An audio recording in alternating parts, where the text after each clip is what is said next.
अस्सलाम वालेकुम। बिस्मिल्लाहिर्रहमानिर्रहीम। हजरत बीबी जैनब का वाक़या।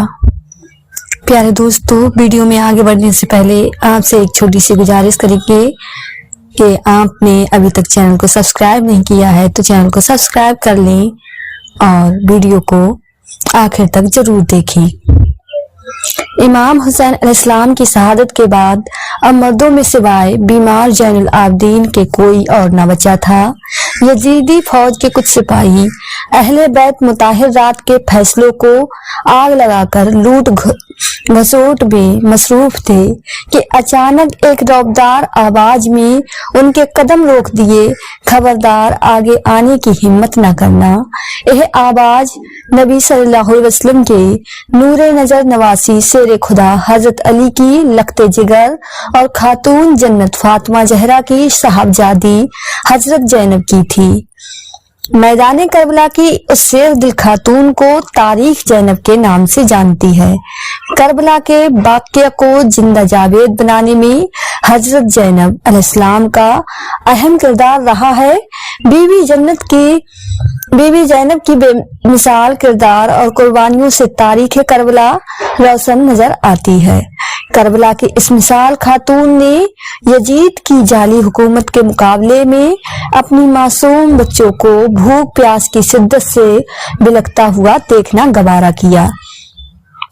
यहाँ तक कि अपने भाई और शौहर को भी राह खुदा में कुर्बान होते देखा, लेकिन हुजूर सल्लल्लाहु अलैहि वसल्लम के दीन की कश्ती इंसानियत को डूबने नहीं दिया कि सैयदा जैनब अली और फातिमा सलामुल्लाह अलैहि की बेटी होने के साथ साथ सहाबिया रसूल थी और आप से बहुत सारी अहदीस नकल की गई है।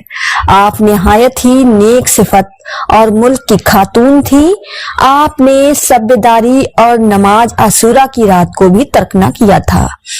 इमाम हुसैन अलैहिस्सलाम जब मदीना से कूफा के लिए रवाना हुए तो अपनी बहन जैनब बिनते अली और उनके दो साहबजादे उन्म मोहम्मद को भी काफिले में शामिल कर लिया। हजरत जैनब मदीना से करबला के शहरा तक कदम ब कदम अपने भाई हुसैन के साथ रही हैं। मैदान करबला में एक एक कर बीबी जैनब के तमाम भाई और भतीजे शहीद हो रहे थे। सैयदा जैनब एक दिलेर खातून थी। अपने और अपने भाई के छोटे बच्चे और बच्चियों को हिम्मत दिलाती, उनका ख्याल रखती और अपने भाई और भतीजों के हक में दुआ करती। इमाम सज्जाद जैनुल आबदीन से रिवायत है कि आशूरा की रात में अपने वालिद के पास बैठा था और फूफी जैनब हमारे पास आई थी। इमाम हुसैन अलैहिस्सलाम अपने तलवार को तेज करते हुए यह शेर पढ़ रहे थे। दुनिया तेरी दोस्ती पर अफसोस, तुम्हारे पाने वाले इसराक और असील हैं। इनमें से कुछ साहब और तालिबे कतील हैं। बस इमाम हुसैन अलैहिस्सलाम ने इन आचार को 2-3 मर्तबा पढ़ा। यहाँ तक कि मैंने आपके मकसद को जान लिया। मुझ पर गिरिया गालिब हुआ, लेकिन मैं आंसू पी गया और मैं जान गया कि मुसीबत ना थी, होने वाली है। मेरी फूफी जैनब रिश्ते कल्बी की वजह से यह सुनने की ताकत ना ला सकी। जल्दी से उठी और मेरे वालिद के पास पहुंची और मुखातिब हुई, हाय मुसीबत, काश मुझे आज मौत आ जाती थी। आज मेरी माँ फातिमा, बाप अली और भाई हसन फौत हो गए। यह सुनना था कि इमाम हुसैन ने उनकी तरफ निगाह की और फरमाया, बहन शैतान तुझ पर गलबा हासिल ना कर ले। हजरत जैनब ने कहा, मुझ पर ब्याह हो क्या? एक खजूर तलवार तुम्हारी जान लेगी ऐसा है तो इसमें मुझे और ज्यादा गमगीन कर दिया और यह मेरे लिए ज्यादा नाकाबिले बर्दाश्त है। यह कहकर मेरी फूफी जैनब बेहोश होकर गिर पड़ी। बस इमाम हुसैन उठे और पानी के छींटे आपके चेहरे पर मारने लगे। 5 पूरा के दिन इमामी मजलूम हुसैन अलैहिस्सलाम मैदानी जंग में उतरने के लिए खेमे से बाहर आए तो आपके अहले बैत और बच्चों के आंखों से आंसू जारी हो गए। बाप की बेटी सकीना इमाम की आगोश में आकर लिपट गईं और कहने लगी, बाबा हमारे साथ रहें, हमें इस बियाबान में अकेला ना छोड़ें। बच्ची के इस जुमले ने इमाम के दिल में इस तरह असर हुआ था آپ کی آنکھوں سے آنسو جھلک پڑے. آپ نے بچی کو گلے سے لگا لیا. سکینہ کو معلوم تھا کہ اب حسین پلٹ کر نہیں آنے والے ہیں. امام حسین علیہ السلام نے اپنی بہن زینب سے رخصتی لی. آپ کی سیدہ زینب سے بے پناہ الفت تھی.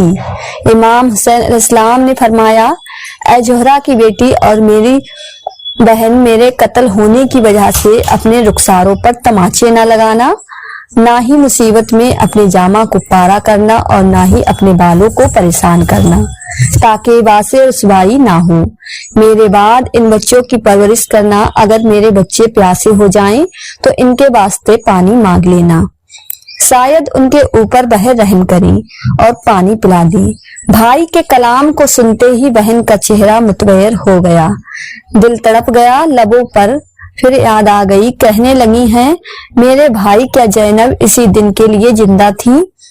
کاش اس دن سے قبل مجھے موت آ گئی ہوتی اور زینب خاک میں مل گئی ہوتی. امام علیہ السلام نے وصیت کی اور بہن کو تسلی دی اور میدان کی طرف چل پڑے. کچھ دیر بعد میدان سے جلجنا دوڑتا ہوا بیویوں کے خیمے کی طرف آیا. میں اس کے بدن پر لگے خون اور تیر لگے ہوئے مظلوم کی شہادت کی گواہی دے رہے تھے. خیمے سے آو وقع کی آواز بلند ہونے لگی اور اہل بیت حسین پر غم کا پہاڑ ٹوٹ پڑا. بی بی زینب نے سودائے کربلا کے لاشوں کو جب ایک گھوڑے کفن میدان میں پڑا دیکھا تو اپنے جذبات پر قابو نہ رکھ پائیں اور کہنے لگیں: ارے محمد صلی اللہ علیہ وسلم، دیکھیے آپ کے حسین کا خون آلود لاشا چٹیل میدان میں پڑا ہے. اس کا جسم پارا کر دیا گیا ہے. آپ کے گھر آنے کی لڑکیاں رسیوں میں جکڑی ہوئی ہیں. آپ کی شریعت قتل کر کے گرم ریت پر بچھا دی گئی ہے جس پر خاک اڑ رہی ہے. اے میرے نانا، یہ آپ کی اولاد ہے جسے جانوروں کی طرح ہٹایا جا رہا ہے. یزیدی لشکر نے بیویوں کو قید کر لیا اور انہیں پیدل کوفہ لے گئے. انہیں سڑکوں پر زنجیر پہنا کر چلایا گیا تاکہ لوگ عبرت حاصل کریں. بنو امیہ کے خلاف بغاوت کا کیا انجام ہوتا ہے؟ جب سمر نے امام حسین علیہ السلام کے بیٹے زین العابدین کو شہید کرنا چاہا تو سیدہ زینب بیمار بھتیجے سے لپٹ گئیں اور انہیں شہید ہونے سے بچا لیا. اس مظلوم قافلے کو کوفہ کے بعد دمشق لے جایا گیا اور یزید کے دربار میں پیش کیا گیا، جہاں بی بی زینب نے یزید کے خلاف ایسا خطبہ دیا کہ شام کا محل کانپ اٹھا اور پہلے شام رو پڑے. بی بی زینب وہ ہستی ہیں جن کے خطبوں سے کربلا کی تحریر تک قیامت اسی شدید جذبے سے یاد رکھا جائے گا جیسے وہ صدیوں کی بات نہیں، کل کا حصہ ہو. بی بی زینب حکومت برداشت اور صبر کے الگ ترین درجے پر فائز تھی. حضرت امام حسین کی شہادت کے بعد آپ کی 3 اہم ذمہ داری کا آغاز ہوا تھا جن کو آپ نے کمال کامیابی کے ساتھ نبھایا. سب سے بڑی ذمہ داری حضرت امام زین العابدین کی تیمارداری اور دشمن سے ان کی حفاظت تھی. دوسری ذمہ داری ان عورتوں اور بچوں کی حفاظت تھی جو بیوہ ہو چکی تھیں اور بچے یتیم ہیں. تیسری ذمہ داری کربلا کے پیغام کو دنیا کے کونے کونے تک پہنچانا تھا. دم توڑتی انسانیت کو زندہ کرنے کا جو ارادہ حضرت امام حسین گھر سے لے کر چلے تھے، اس کو انجام تک کردار کے ذریعہ بی بی زینب نے پہنچایا.